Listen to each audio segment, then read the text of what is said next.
ବଡ଼ ଖବର PAN card ସହିତ ଆଧାର ଲିଙ୍କ କରିବାର ସମୟସୀମା ବଢ଼ାଇଲେ ସରକାର। ନୂଆଦିଲ୍ଲୀ ପାନ୍ କାର୍ଡ ସହିତ ଆଧାର ଲିଙ୍କ କରିବାର ସମୟସୀମାକୁ ପୁଣି ବଢ଼ାଇଛନ୍ତି ସରକାର। ପୂର୍ବରୁ ମାର୍ଚ୍ଚ 31 ତାରିଖ ପର୍ଯ୍ୟନ୍ତ ଲିଙ୍କ କରିବାର ଶେଷ ସମୟ ଥିବାବେଳେ ଏବେ ଏହାକୁ ବୃଦ୍ଧି କରି ଜୁନ୍ 30 କରିଦିଆଯାଇଛି। ଆଧାର ସହିତ ପାନ୍ କାର୍ଡ ଲିଙ୍କ କରିବାର ସମୟସୀମା ସରି ଆସୁଥିବାରୁ ଲୋକେ ଚିନ୍ତାରେ ପଡ଼ି ଯାଇଥିଲେ। ଓପିଏସ୍ ଭିଏସ୍ ଏମ୍ପିଏସ୍ ଗଠନ ହେଲା କମିଟି। ବଦଳିବ ନୂଆ ପେନ୍ସନ୍ ଯୋଜନା।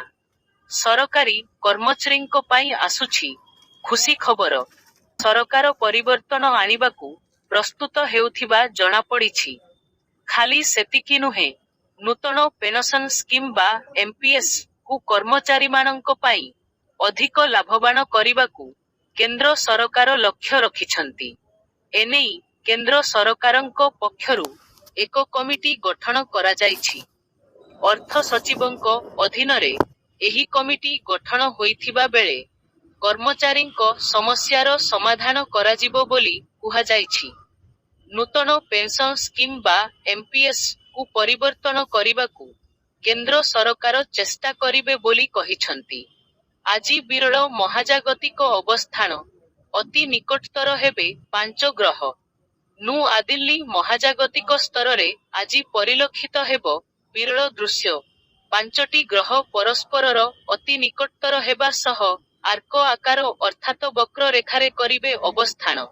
ଏହି 5ଟି ଗ୍ରହ ହେଲେ ବୃହସ୍ପତି, ବୁଧ, ଶୁକ୍ର, ୟୁରାନସ ଓ ମଙ୍ଗଳ।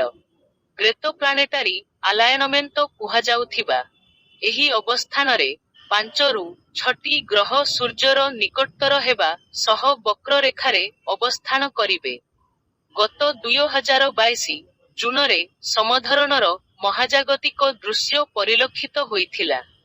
ଏହି ବିରଳ ଅବସ୍ଥାନ ଖାଲି ଆଖିରେ ଦେଖାଯାଇପାରିବ। ସୁରକ୍ଷା ପରିଷଦରେ ରୁଷିଆକୁ ଝଟକା ନର୍ଡ ଷ୍ଟ୍ରିମ୍ ପାଇପ ଲାଇନ ଭଙ୍ଗାରୁଜା ନେଇ ପ୍ରସ୍ତାବ ଖାରଜ।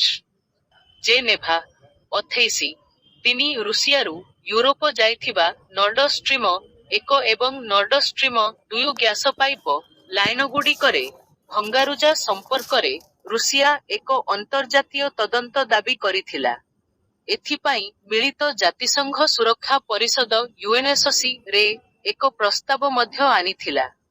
କିନ୍ତୁ ୟୁଏନ୍ଏସ୍ସି ଏହି ପ୍ରସ୍ତାବକୁ ସମର୍ଥନ କରିନାହିଁ। ରୁଷିଆର ନ୍ୟୁଜ ଏଜେନ୍ସି ତାସ ରିପୋର୍ଟ କରିଛି ଯେ ନର୍ଡ ଷ୍ଟ୍ରିମର ଭଙ୍ଗାରୁଜା ସମ୍ପର୍କରେ ଅନ୍ତର୍ଜାତୀୟ ଅନୁସନ୍ଧାନ ଉପରେ ରୁଷିଆ ଏବଂ ଚାଇନା ପ୍ରସ୍ତାବକୁ ୟୁଏନ୍ଏସ୍ସି ଖାରଜ କରିଦେଇଛି।